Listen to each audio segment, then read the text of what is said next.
Salut à tous, c'est Mathieu et au plaisir de vous retrouver sur cette vidéo de la semaine où on va présenter le Zopo ZB999, voilà, qui est le dernier produit phare de chez Zopo.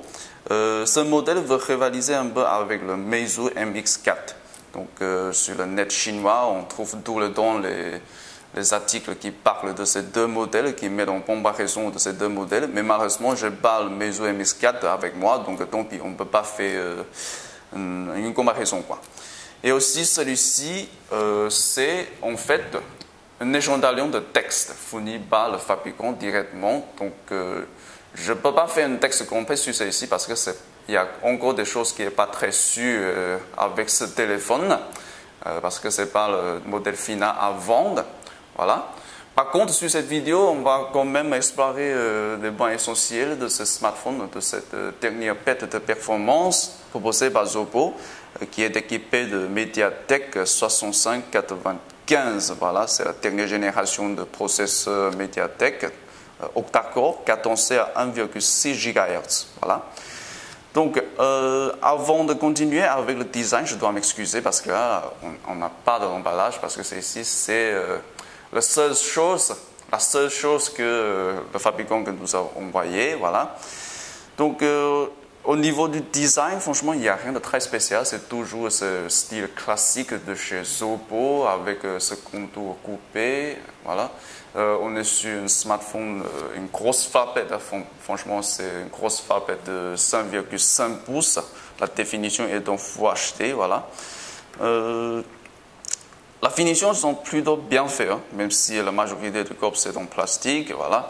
Donc sur la dalle, on trouvera la caméra, le webcam, et aussi le capteur de lumière, capteur de proximité, et aussi le capteur de geste, quoi. Enceinte, ça se trouve ici, c'est un peu fine, voilà. Au-dessous de l'écran, on a les trois boutons physiques, et franchement, le LED sur ces trois boutons physiques, c'est super fort. Ça donne l'impression que ce soit un téléphone Shanzai, quoi. Et espérons qu'ils vont améliorer un peu ça avec le modèle final avant, quoi. Donc, pour la connectique, tout simplement, on a une prise Jack 3.5 et au-dessous, on a un micro USB, voilà. Donc, ici, on a le micro pour le caméscope et aussi, ici, c'est le micro pour la fonctionnalité téléphonique. Donc, en ce qui est de boutons, voilà, ici on a le bouton volume plus moins, bouton agent, et aussi ici on a les deux boutons, un c'est pour démarrage et l'autre c'est pour le déclencheur de la caméra. Voilà, ça c'est plutôt sympa. En termes du design, voilà, c'est comme ça. Donc sur la coque on trouvera toujours ce relief anti-débarrant proposé par Zopo. Donc pour la prise en main, ça sent plutôt pas mal, franchement. Et aussi, ici, on a une caméra de 14 mégapixels, mais j'en suis sûr qu'il y aura des pixels indéboulés. Voilà, avec une flash en forme ronde. Donc, ici, c'est un modèle de 4G, voilà, qui est compatible avec le réseau LTE, FDD. Donc, l'usage en France, c'est possible. En plus, elle est compatible avec le WCDMA 900. Donc, voilà, pour 3G, il n'y a aucun problème. Ok, à l'intérieur, on trouvera un double emplacement de 4 SIM. Donc, je ne suis pas sûr si les deux emplacements 4 SIM sont compatibles avec les 4 SIM 4G, mais voilà. Ces deux-là est compatible avec les 4 SIM micro 4 SIM, voilà. Et aussi, sur le deuxième emplacement de 4 SIM, on trouvera un emplacement pour le 4 micro SD aussi. La batterie, voilà. Alors, la batterie, la capacité, c'est 2700 mAh. Franchement, pour une grosse tablette de 5,5 pouces, ça, c'est quand même un peu limité. Mais voilà. Donc, ici, on trouvera aussi la partie pour rejoindre le module de MFC. Donc, ceci est compatible avec la fonctionnalité MFC aussi. Voilà, donc sur tout ce qui est de design de ce smartphone, on va le démarrer pour avoir un aperçu sur le système. Ok, le démarrage est fini, donc on est sur le système maintenant. Déjà, j'ai préinstallé plein de benchmarks et aussi des jeux, voilà. Première impression de l'écran, franchement, la luminosité semble un peu trop faible en mode automatique, donc voilà, je vais le mettre au maximum. Franchement, première impression de l'écran, c'est plutôt pas mal. On a une densité de pixels de 440, voilà. Les images, c'est vraiment très très clair, même un peu trop piquant pour les yeux, pour moi.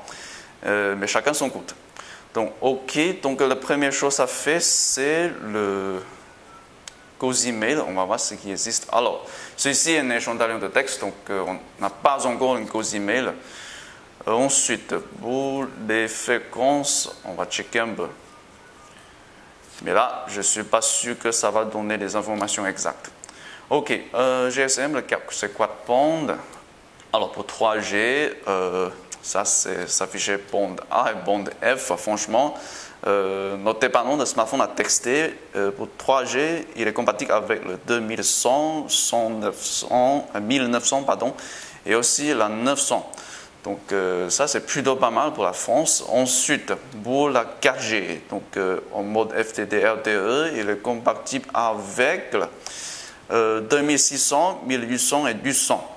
Mais ici, il est coché bande 38 jusqu'à bande 41. Donc voilà, c'est un peu du n'importe quoi sur ce échantillon de texte.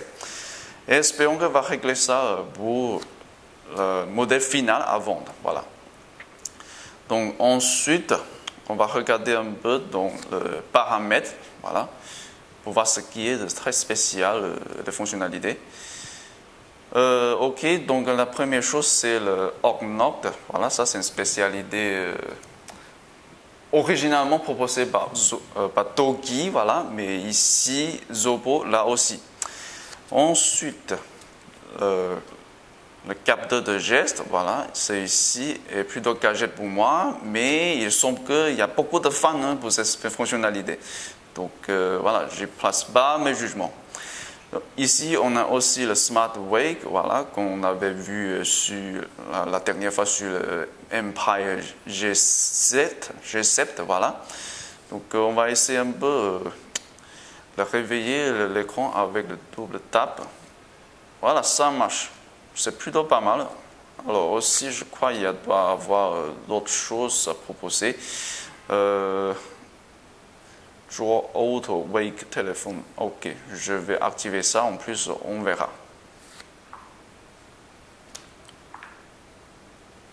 Ouais, voilà. C'est sans effort. Ça marche sans effort. Il n'y a aucun problème. Voilà, c'est nickel. Ensuite, alors, qu'est-ce qu'il y a de spécial?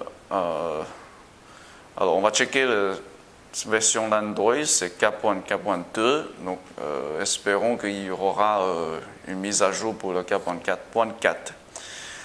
Ok, donc, on a aussi la MFC, la option MFC ici. Donc, voilà, c'est tout ce qui est spécial pour les paramètres. Et franchement, je tiens encore à vous dire que voilà, l'écran c'est vraiment magnifique. Ça va rivaliser la plupart des modèles chinois, même les haut de gamme de Samsung. Ok, ensuite, qu'est-ce qu'on va regarder alors? On va regarder un peu les scores de Antutu. Donc tout d'abord, le Antutu normal. Donc on a un score monstrueux de voilà, 40 2285. Ça, c'est un nouveau record. Ça, c'est le nouveau record. C'est complètement dingue. Aussi, sur les détails, voilà, ce que je trouve étonnant, c'est le score pour la graphique 3D. Voilà. En définition Full HD, on a un score de presque de 10 000. Déjà, c'est 9699. Voilà, c'est une performance monstrueuse. Mais voilà, il reste à voir pour les sortes de benchmarks de graphique 3D comme 3D Mark et aussi voilà, GFX Bench, machin. Vous trouverez tous les captures d'écran de résultats de benchmark que j'ai fait sur ce modèle dans la description tout en bas. Donc, n'hésitez pas de cliquer le lien là-dessus pour consulter le résultat. Donc après le score, on va regarder un peu les spécifications. Donc on est bien sûr le Oppo ZB999, c'est une exploitation, c'est Android 4. Le processeur, c'est le MediaTek 6595, mais pour la puce graphique, j'en doute s'il s'agit d'une erreur de la part de AnTuTu X, parce que là, normalement, les MediaTek viennent avec le puce graphique de Mali, mais celui-ci est le PowerVR, donc personnellement, je ne connais pas trop cette puce graphique. Donc, vos renseignements sont bienvenus dans le commentaire tout en bas. Hein. Ok, donc ici on a la définition de Full HD, ça c'est sûr. Ensuite, on a la caméra dorsale de 14 mégapixels, mais c'est sûr il y aura certains pourcentages de pixels qui sont indéboulés. Ici on a un RAM de 3 Go. Voilà, c'est monstrueux. C'est une perte véritable de performance, quoi. En plus, on a un ROM de 30 Go, voilà, c'est vraiment très volumineux, voilà. On n'a plus besoin de stockage extensible déjà. Au moins pour mon usage, je n'ai pas besoin d'une carte SD déjà, mais rappelons, ça peut être compatible avec le carte SD de 32 Go. Donc ensuite, le processeur, c'est un octa-core 1,6 GHz. Voilà, on verra un peu plus tard la performance dans le benchmark de 3D. Ensuite, la densité de pixels, c'est bien le 480 dpi, voilà, comme j'avais dit tout à l'heure. L'image, franchement, c'est presque impeccable. Impeccable, franchement. L'écran, ça, c'est magnifique. Ensuite, caméra frontale, 5 mégapixels. Voilà, ça, c'est aussi indéboulé, j'en suis sûr. Donc, ensuite, pour les capteurs, on a le capteur de cavité, accéléromètre, capteur de proximité, capteur de lumière, la boussole, le gyroscope, la MFC, voilà, rotation vecteur, quasiment tout ce qu'on peut trouver sur les smartphones chinois haut de gamme, il le propose. Voilà. Donc, c'est tout ce qui est pour AnTuTu X. Et ensuite, on va sur cette device et franchement, je ne vais pas tester tous les capteurs parce que là, il n'y a aucun intérêt. Franchement, je fais plutôt confiance à la qualité de Oppo, quoi. Mais un truc à mentionner, c'est plutôt le GPS. Là, comme vous savez, dans ma région, on capte plutôt mal le signal GPS. Mais là, on a mis plus de 2 minutes pour effectuer la première fixe. Ça, c'est plutôt pas mal. De toute façon, on sait que ça va marcher. Voilà, c'est tout pour le GPS, un point essentiel à pointer. Ensuite, on va regarder un peu aussi le texte 3D Mark. Voilà, j'ai déjà effectué le texte avant. Donc, on va regarder juste les scores. Voilà, donc pour l'édition extrême, ce qui est en définition Full HD, pardon, on a un score, voilà, c'est bizarre parce qu'il n'affiche plus les détails de ce score. Ok, c'est ici. On a un score global de 7694, voilà. C'est un très bon score déjà pour un smartphone chinois. En plus, pour le 30 secondes, on a toujours stabilisé autour de 35, voilà, en moyenne. Ça, c'est plutôt pas mal déjà. Donc, pour la caméra, je trouve que c'est super pour faire des photos macro parce que là, l'image, c'est vraiment très très clair. Il n'y a aucune conception au niveau de pixels déjà. Voilà, par rapport à la grande majorité de smartphones chinois, celui-ci est vraiment excellent. En plus, réactivité de autofocus, voilà, il n'y a rien à dire là-dessus, franchement. Aussi, j'ai fait quelques photos à l'extérieur, mais pour les photos de paysage, on a un petit problème avec la surexposition. Donc, espérons que ça va être réglé pour le modèle à vendre. Voilà. Donc, ici, je vais vous passer quelques photos que j'ai fait avec ce Oppo 999. Donc, juste pour votre référence. Et aussi, il y a une petite vidéo à l'extérieur.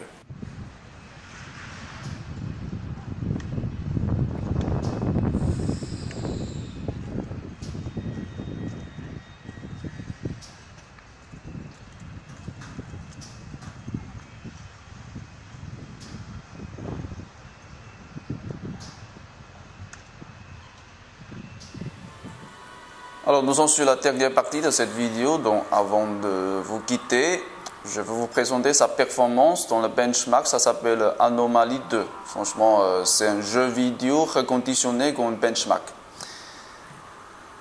Donc, on va texter la haute qualité. Donc, on va tout mettre sur l'exigence de texte et on verra.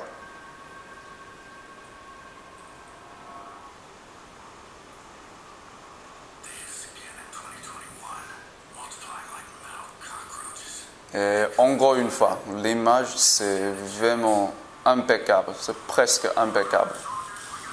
Par contre, je veux que ça va bouffer grave la batterie, quoi. Sachant que la batterie n'a que 2700 mAh, voilà. En plus, il ne m'a pas accordé assez de temps pour texter à l'autonomie, donc tant pis. Mais vraiment, cette performance en termes de graphique 3D, en plus, la qualité de cet écran, c'est vraiment impeccable, je dirais. C'est peut-être le meilleur que je connais jusqu'à ce jour, franchement. Pour les smartphones chinois, des marques peu connues, voilà.